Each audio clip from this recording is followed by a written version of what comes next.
नमस्ते। हम सभी लोग पर्यावरण को बचाने के लिए काम कर रहे हैं। हम लोग खुद को इन्वायरमेंट एक्टिविस्ट कहते हैं। ऐसे दुनिया में लाखों लोग हैं। हम सभी लोग अपने तन मन धन से पर्यावरण को बचाने के लिए, पशु पक्षियों को बचाने के लिए, पर्यावरण के अलग अलग अंगों को बचाने के लिए हम लोग प्रयास कर रहे हैं। लेकिन अगर आज हम लोग धरती को देखें तो धरती का जीवन जो है वह बहुत मुश्किल दौर में पहुंच चुका है। जलवायु, जैव विविधता के आपातकालीन दौर से हम गुजर रहे हैं।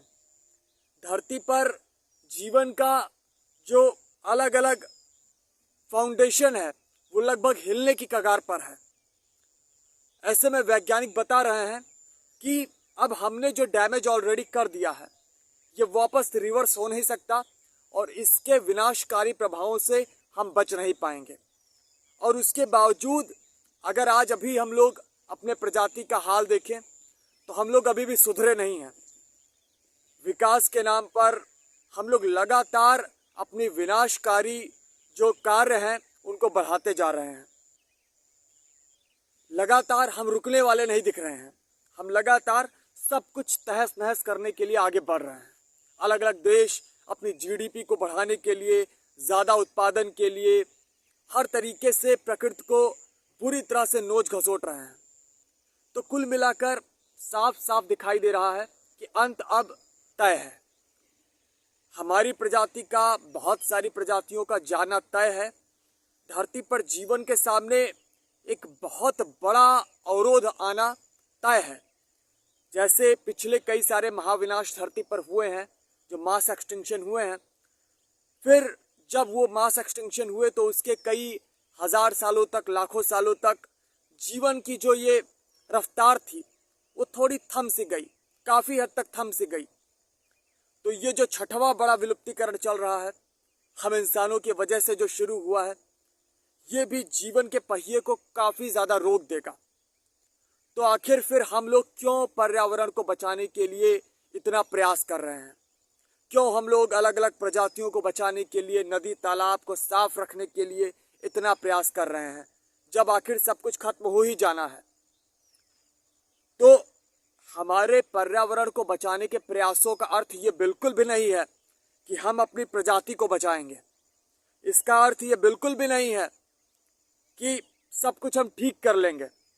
इसका अर्थ सिर्फ इतना है कि जब ये महाविनाश अपने चरम पर होगा, पहिया थोड़ा रुक सा जाएगा, उसके बाद दोबारा पहिया अपने स्पीड पकड़ पाए, जीवन का जो ये विकास का चक्र शुरू हुआ अरबों सालों पहले धरती पर, जो काफ़ी रुक जाएगा इस महाविनाश में, वो वापस अपनी रफ्तार पकड़ पाए, उसके लिए पर्याप्त जो परिस्थितियां होनी चाहिए वो उसको मिल पाएँ। या जितना ज़्यादा हम कोशिश कर पाएँ डैमेज कंट्रोल करने की, मतलब अगर आज हम लोग एक प्रजाति को बचा पाते हैं, उसके पर्यावास को थोड़ा सा सुरक्षित रख पाते हैं, तो जब महाविनाश खत्म होगा तो वो जो बेहतरीन कंडीशंस होंगी, जो थोड़ा सा हम बचा के रखेंगे, वो भी थोड़ी थोड़ी हेल्प करेंगी दोबारा उस जीवन के पहिए को आगे बढ़ने में।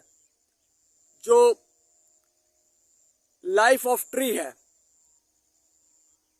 एक पेड़ को अगर हम लोग एक जीवन समझ लें, उसकी जड़ें जो अरबों सालों पहले एक कोशिकीय जीव के रूप में शुरू हुई, वो बढ़ा, आज अलग अलग वर्ग के प्राणियों के रूप में उसकी अलग अलग शाखाएं हैं।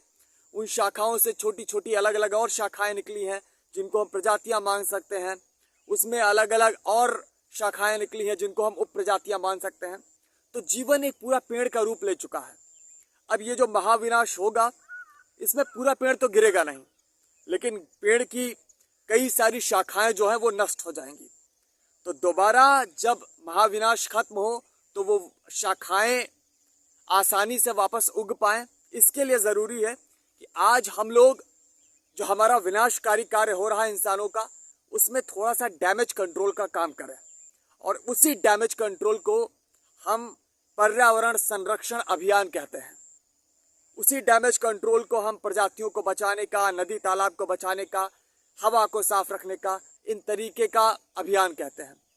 तो इसलिए ये बहुत आवश्यक है।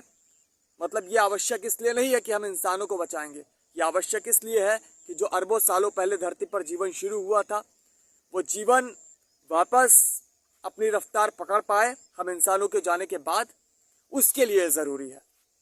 तो पर्यावरण संरक्षण अभियान से ज़रूर जुड़िए।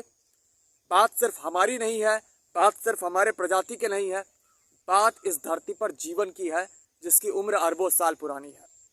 और उस जीवन को जिस बेदर्दी से हम खत्म करने में लगे हुए हैं, इसको रोकना होगा।